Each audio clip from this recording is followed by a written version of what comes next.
बिस्मिल्लाहिर्रहमानिर्रहीम अस्सलाम वालेकुम। सो फाइनली आज इमरान खान की हामिद मीर से सुलह हो गई और सुलह के पीछे थी हामिद मीर की तकरीर। हामिद मीर की आपको तकरीर सुनवाने जा रहे हैं कि उस तकरीर को सुनकर इमरान खान ने तालियां मारी कि जो तुम बातें कहते थे हामिद मीर वो ठीक है, क्योंकि हामिद मीर ने कहा कि इमरान खान को कि वेलकम टू गद्दारी क्लब, यानी जो ट्रेटर्स का क्लब है, आज आपको गद्दार बनाया जा रहा है। मैं आपको कहता था कि आपने इन लोगों से बचना है।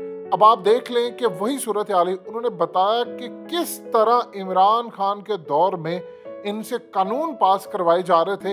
ये इतनी अजीबोगरीब तकरीर है कि आप सुनकर हैरान होंगे कि इमरान खान कितने बेबस वजीर आज़म थे। इस तकरीर के बाद इमरान खान ने तालियां मारी और हामिद मीर से क्या सुलह हुई ये तो आपको सुनवाते हैं, लेकिन राना ज़ीम ने यहाँ पर बात की।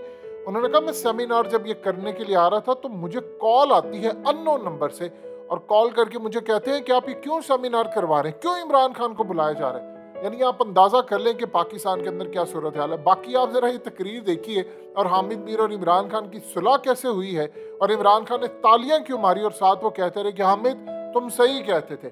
मुझे ही नहीं समझ आ सकी इनकी, लेकिन अब मुझे समझ आ गई है कि असल में कहानी क्या थी और हुआ क्या। ज़रा तकरीर देखिए। हमारे दोस्त जनाब शुएब शाहीन साहब ने बड़ी ज़बरदस्त बातें की हैं। इन्होंने लॉयर्स मूवमेंट याद दिलाई हमें 2007 में, जब पाबंदियां थी और हम सड़कों पे प्रोग्राम करते थे और इमरान खान साहब भी आते थे और मुस्लिम लीग नून के लोग भी आते थे और भी सारे लोग आते थे। लेकिन हमारा ख्याल था कि लॉयर्स मूवमेंट जो है उसके नतीजे में पाकिस्तान में जो कानून की बालादस्ती का जो तस्वर है, ये तस्वुर जो है ये मजबूत होगा, लेकिन ये तस्वुर जो है ये मजबूत नहीं हुआ। ये मैं बड़ी बदकिस्मती से ये बात करूंगा, जो फ्रूट है ना, जो फल है स्ट्रगल का, वो नहीं मिला।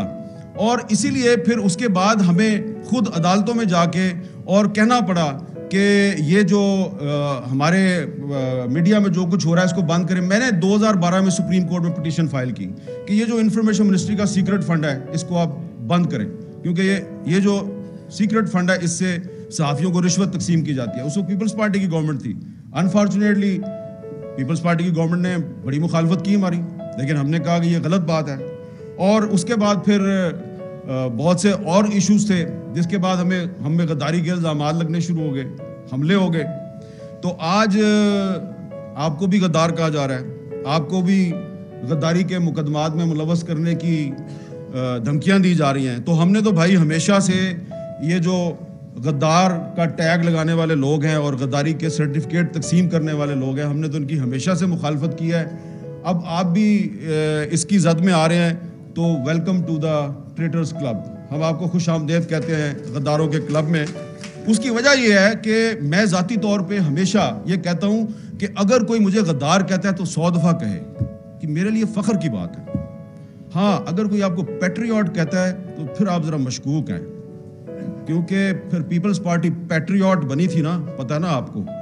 तो मुस्लिम लीग के अंदर भी जो ग्रुप बने थे कायदे आज़म के नाम पे, पता है ना आपको किस तरह बनते हैं। बुरा ना बनाइएगा सरवर खान साहब।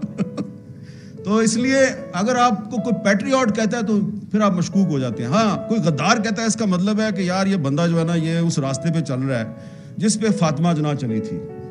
सबसे पहले इस मुल्क में मादरे मिल्लत मोहतरमा फातिमा जना को जनरल अयूब खान ने कहा ये इंडियन एजेंट है और कहा कि ये गद्दार है। इसलिए आज के पाकिस्तान में जब किसी सियासतदान को गद्दार कहा जाता है तो मैं समझता हूं कि उसे इस पे एतराज नहीं करना चाहिए। खुशी के साथ कहें कि हाँ मैं गद्दार हूं, आओ मुझे गिरफ्तार करो, आओ मेरे पे मुकदमा चलाओ। लेकिन अगर कोई फौजी डिक्टेटर जो है उस पे आर्टिकल 6 को एब्रोगेट करने का इल्ज़ाम है तो उस पे मुकदमा ज़रूर चलना चाहिए। उसको कन्विक्ट किया गया तो उसको सज़ा भी मिलनी चाहिए।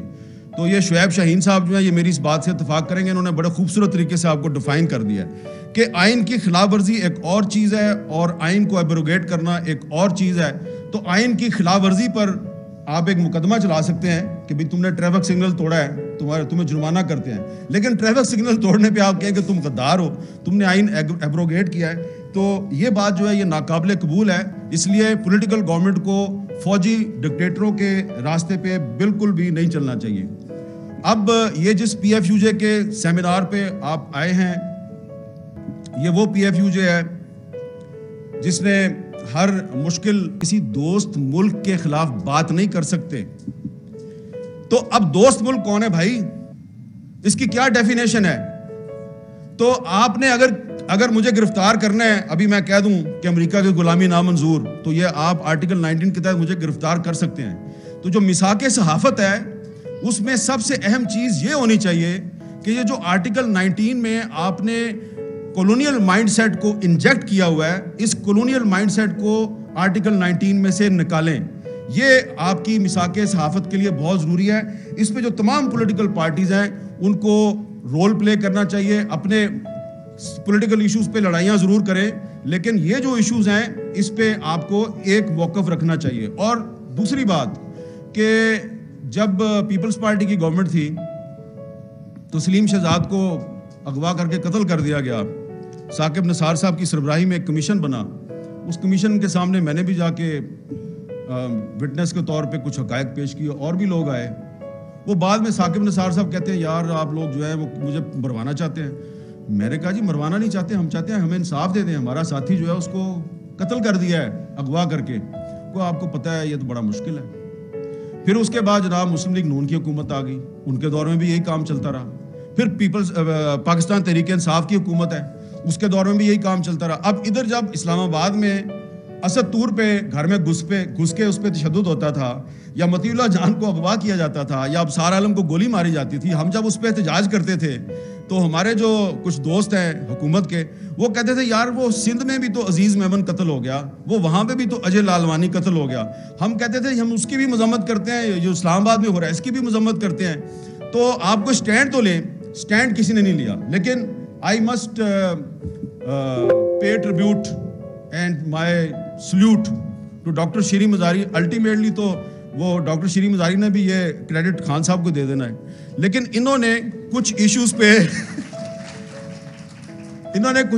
سٹینڈ لیا. خاص طور پہ جو جرنلسٹ پروٹیکشن بل تھا، وہ تمام یہ جو پی ٹی آئی کے دور حکومت کی خامیاں ہیں، اس دور میں میرے بھی بہت سے انٹرویو بند ہوئے، میں نے بھی بڑے مظاہرے کیے، بڑی تنقید کی. لیکن جس طریقے سے 2.5 سال لگا کے انہوں نے جرنلسٹ پروٹیکشن بل جو ہے اس کو منظور کروایا. اور کبھی کبھی میں سنتا ہوں کہ آج کل پی ٹی آئی والے کہتے ہیں بڑے راز ہیں ہم سامنے لے آئیں گے. بھائی ہمارے پاس بھی بڑے راز ہیں، ہم بھی سامنے لے آئیں گے اور بتائیں گے کہ ڈاکٹر شیریں مزاری جو ہے اس کو جرنلسٹ پروٹیکشن بل کی وجہ سے کہاں پہ کون اس کو طلب کرواتا تھا، اس کو پیشیاں بھگتنی پڑتی تھی، کون اس کو کیا دھمکیاں دیتا تھا. یہ بتا دوں گا نا میں، جس دن میں سیریس بات کر رہا ہوں اس دن آپ لوگوں کو لینے کے دینے پڑ جائیں گے. But I am not here to embarrass anyone. میں آپ کو اس پہ شاباش دینا چاہتا ہوں کہ آپ نے وہ جرنلسٹ پروٹیکشن بل منظور کروایا. اتنی مشکل زگ زیگ میں سے نکل کے فروغ نسیم نے پوری کوشش کی کہ یہ بل منظور نہ ہو، لیکن پھر بھی وہ بل منظور ہو گیا. اور اس کا کریڈٹ جو ہے وہ مینلی ڈاکٹر شیریں مزاری کو جاتا ہے، اور پھر بعد میں آپ تحریک انصاف کو بھی اس کا کریڈٹ دے دیں. لیکن یہ بات میں اس لیے کر رہا ہوں، میری بات کا برا نہ بنائے، کہ جب فروغ نسیم صاحب اس بل کے خلاف سازشیں کر رہے تھے اور انہوں نے جو مسنگ پرسنز کا بل تھا اس کے خلاف بھی سازشیں کی، تو کوئی روکنے والا نہیں تھا ان کو. یہ بڑا پرابلم ہے کہ آپ اس کو روک نہیں رہے تھے. اور مجھے پتا ہے کہ مجھے کہاں سے پریشر آتا تھا کہ یار یہ تم کیوں یہ شیریں مزاری کے بل کو لیے پھر رہے ہو. جب اس کو پی ایف یو جے نے سپورٹ کر دیا اور اس کو human rights commission of Pakistan نے سپورٹ کر دیا، اور مجھے آئی رحمان مرحوم نے کہا، میں نے جب ان کو جا کے اس کا ڈرافٹ رکھا تو آئی رحمان صاحب نے کہا حامد یہ بل منظور ہو جائے گا. میں نے کہا سر ہو جائے گا. اس نے کہا اس کا مطلب ہے میری ساری زندگی کی جو سٹرگل ہے وہ کامیاب رہی. وہ بل منظور ہو گیا. لیکن پھر کیا ہوا کہ پھر اس میں ایک کمیشن بننا تھا کہ کسی صحافی پہ جب حملہ ہوتا ہے تو وہ کمیشن جو ہے اس نے انکوائری کرنی تھی، اور اس کمیشن میں ورکنگ جرنلسٹ کی تعداد زیادہ تھی. اب وہ کمیشن اگر وہ کمیشن آج ہوتا تو یہ جو بہت سے صحافی ہمارے سامنے بیٹھے ہیں جن پہ آج کل مقدمات درج ہو رہے ہیں اور ان کو ہراسمنٹ کا سامنا ہے، تو وہ کمیشن ان کی انکوائری کر رہا ہوتا. نہ وہ کمیشن بن سکا، نہ ہی اس کمیشن کا سربراہ جو ہے اس کی تقرری ہو سکی. لہٰذا یہ جو میثاق صحافت ہے اس میں ایک چیز یہ بھی شامل ہونی چاہیے کہ جو پچھلے دور میں جو جرنلسٹ پروٹیکشن بل بنایا گیا تھا، اس جرنلسٹ پروٹیکشن بل میں جو کمیشن ہے اس کو کمیشن کی تشکیل مکمل کی جائے، اس کا چیئرمین لایا جائے. کیونکہ اگر وہ کمیشن نہیں بنے گا تو اس کا مطلب ہے کہ جرنلسٹ پروٹیکشن بل جو ہے وہ صرف ایک ڈاکومنٹ ہے.